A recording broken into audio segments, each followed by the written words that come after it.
Ինչպես բոլորդ արդեն տեղեկացել եք, այս պահին Գյումրիում ընթանում են ռեպրեսիաներ, ինչպես բնորոշ է Փաշինյանին ու ՔՊ-ին, իրավապահ մարմինները ներխուժել են պատիվ ունեմ խմբակցության падգամավոր Գյումրիի քաղաքապետի թեկնածու համայնքապետի թեկնածու Մարտուն Գրիգորյանի տուն, ինչպես նաև գրասենյակներից առնվազն մեկը այս պահին, նույն գործընթացը ընթանում է նաև մի շարք այլ թեկնածուների գրասենյակների պարագայում, մի փոքր մանրամասներ բացահայտեմ, խոսքը վերաբերվում է ըստ մեր տեղեկությունների Շիբինի գործին, այսպես ասած, առկա է տեղեկատվություն, որ պատրաստվում է ձերբակալություն Մարտուն Գրիգորյանի հոր և որդու նկատմամբ, իսկ հիմա, եթե առօրյա լեզվով ասեմ, ժողովուրդ ջան, այն բառացիորեն նույնը, ինչ արել է ՔՊ-ի թեկնածու Սարիկ Մինասյանը, այսինքն շիբինապատել 1-2 փողոց, նույն բանի համար այս պահին ուզում են ձերբակալել Մարտուն Գրիգորյանի որդուն և հորը, լրիվ նույն բանի համար։ Ուզում եմ ֆիքսենք, որ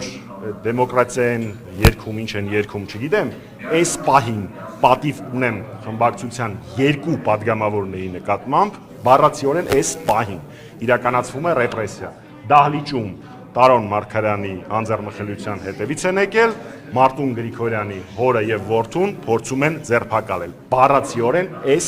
պահին։ Նաև մինչև ձեր հարցերին անցնելը ես կուզենայի դիմել Սարիկ Մինասյանին, ինքը այդ քաղաքում է շարունակելու ապրել։ Ընտրություններից հետո ինքը շարունակելու է ապրել այդ քաղաքում։ Գյումրեցիները միշտ հայտնի են եղել իրենց պատվախնդրությամբ, պատվի զգացումով, լուրջ ես ասում։ Այսինքն Երևանից մարդ բերելով ու քո համաքաղաքացիներին բռնել տալով փորձում ես դառնալ համայնքի ղեկավար, չգիտեմ հետո ինքը ոնց է Գյումրի քաղաքում քայլելու, ու վստահ եմ, որ այս գործողությունների պատասխանը առաջին հերթին հենց մարտի 30-ին գյումրեցին տալու է։ Իսկ հիմա կարող եմ պատասխանել ձեր հարցին։ Ինչով է սա պայմանավորված։ Սոցհարցումներով իրենք ասում են, որ իրենք են առաջին տեղում, հետո Վարդան Ղուկասյան, հետո մյուս թեկնածուները, ինչու է պայմանավորված։ Շնորհակալ եմ։ Գիտեք, ասել կարելի է ամեն ինչ,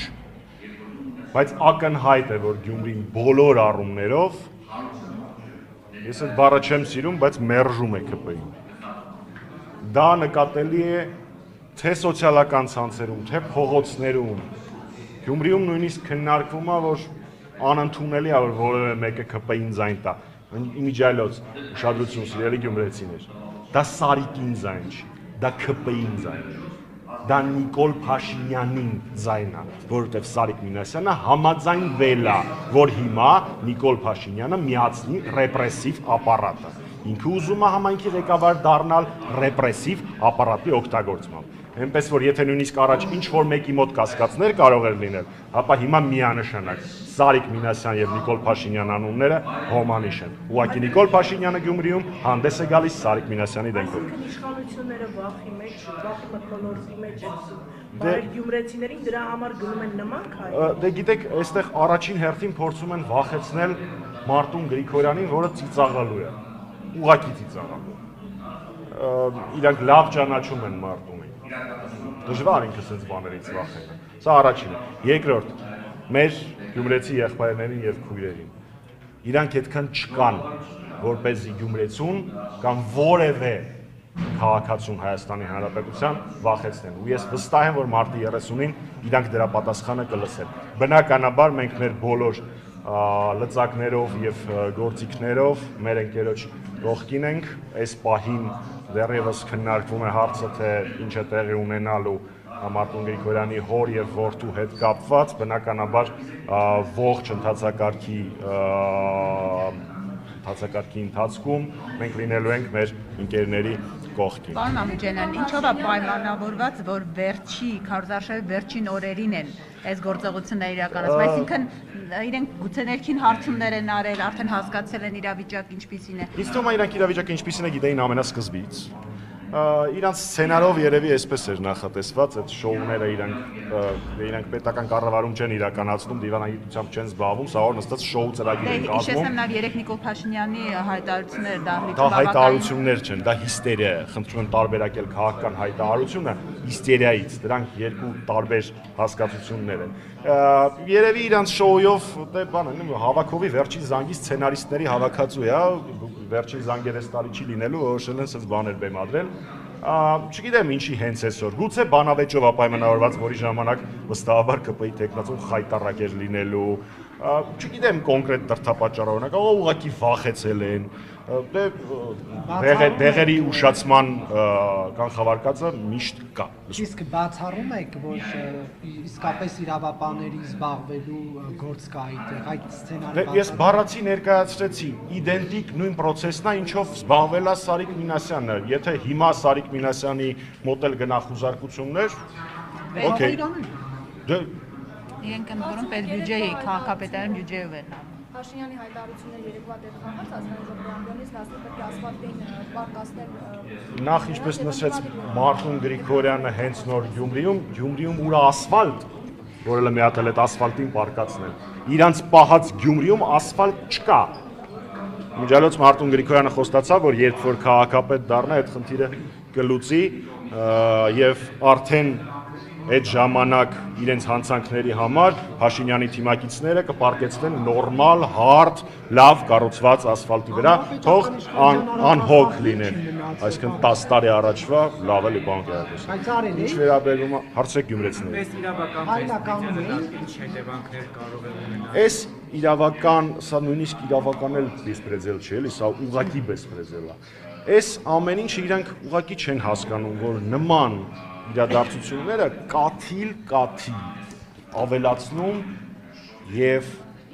անհրաժեշտ աստիճանի են հասցնում մեր համակարգացիների ջղայնության աստիճանը։ Իմիջայլոց ներողություն եմ խնդրում։ Բոլոր ԿՊ-ականներ ուշադիր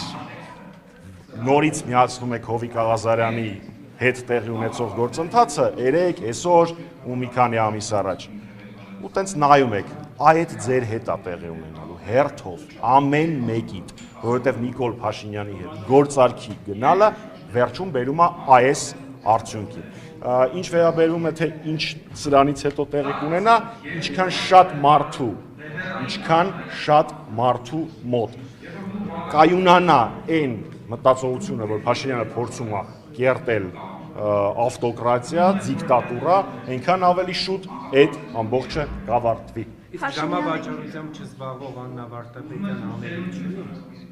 Ես եկեք համարեմ, որ Աննա Վարդապետյանը ինքը պետք է որոշի ինչ անելիք ունի, ինչ անելիք չունի։ Փաշինյանը երեք խոսում էր Արցախյան շարժումը փակելու մասին, պարոն Մամջանյան։ Սա ում էր ուղղված, ադրբեջանական կողմին էր ուղղված, արցախահայերին էր ուղղված, որ որևէ բանից չբողոքեք, ում էր ուղղված այս կոչը։ Գիտեք, ինքը վաղուց արդեն խոսում է Ադրբեջանի եւ Թուրքիայի համար բացառապես, որտեղ այստեղ իրան լսող չկա։ Իսկ ինչ վերաբերում է Ղարաբաղյան շարժման հետ կապված, Նիկոլ Փաշինյանի դերակատարումը հայ ժողովրդի եւ Հայաստանի Հանրապետության պատմության մեջ չափից փոքր է եւ չափից շատ ամոթալի, որպես ինքը հանդգնի Ղարաբաղյան շարժման մասին մի հատ էլ կարծիքներ հայտնել։ Ինքը ինչու է այդպես վարչած այն մտքից, որ անպայման ուզում է բանավիճել նախկին 3 նախագահների հետ։ Գիտեք, այդ հարցի շուրջ այնքան արդեն դիպուկ մեկնաբանություններ են տարվել տարբեր տեղերից, որ ես դրանցից ավելի դիպուկ չեմ փորձի լինել, բայց նորից նույն կետն եմ ասելու։ Թեպետ քաղաքական դիակները խոսելու, գործելու հնարավորություն չունեն, իրան մնացել է անելու մի բան՝ հրապարակել բանակցային փաթեթները, ներառյալ 19 թվականի իր հրաժարված բանակցային փաթեթը։ Այդ ժամանակ, երբ որ եթե ռիսկը հերիքի հրապարակի, այդ ժամանակ արդեն բանավեճի կարիք էլ չլինի, արդեն թղթով ապացուցված ակնհայտ կլինի, թե ով է դավաճանը, ով է հայրենավաճառը։ Իսկ ինչ վերաբերում է իր խոսացածին, ես եւս մեկ անգամ երեք համոզվեցի, որ Մելիք Ֆրանգյուլի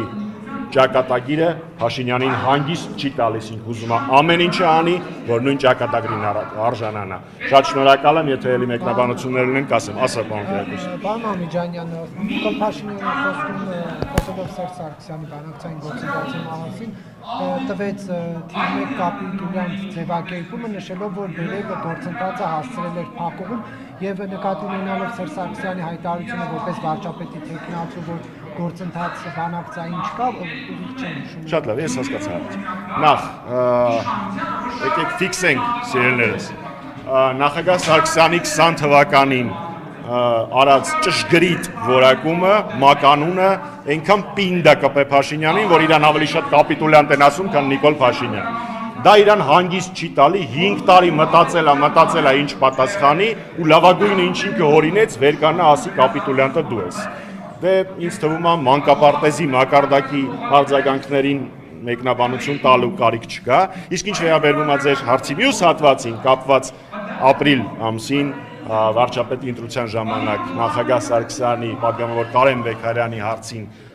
պատասխանը հատվածային մեջ բերելուն, նորից եմ ասում, հատվածային, կրկնում եմ 1000-րդ անգամ, թող գրեն միտեղ, հոգնել եմ արդեն կրկնելուց։ Հայաստանի Հանրապետությունը երբևէ չի բանակցել Ադրբեջանի հետ ուղիղ, որովհետև երկրագնդի պատմության մեջ այդպիսի բանակցությունները երբեք որևէ արդյունքի չեն բերում։ Մենք բանակցում ենք միջազգային հանրության հետ, միջազգային հանրությունը իր ճնշման լծակները, իր ազդեցությունը օգտագործում է Ադրբեջանի վրա ու արդյունքում Ալիևը հայտարարում է, որ փակ դռների ետևում իրեն ստիպում են ճանաչել Արցախի անկախությունը։ Մենք այդպես էինք բանակցում։ Երբ որ ուղիղ ես բանակցում Ադրբեջանի հետ, գործնում ես 4 գյուղեր Տավուշում, ստանում ես անդադար պարտվողականություն եւ փաստացի վերջում մի փաստաթուղթ, որում ըստ իրենց իսկ ներկայացման բոլոր կետերը Հայաստանի Հանրապետության զիջումներն են։ Ֆիքսենք, որ մարտի 27-ի դրությամբ որևէ տեղ ոչ հանձնաժողովում ԱԳՆ նախարարը, ոչ ազգային ժողովում վարչապետի աթոռին նստածը, այդպես էլ մի անգամ չի պատասխանել մոտ 10 անգամ իմ գործընկերների հնչեցրած հարցի։ Բալավ էս պատմության մեջ Ադրբեջանի զիջումը որն է, որովհետև այդ զիջումը այդ փաստաթղթում չկա։ Շնորհակալություն։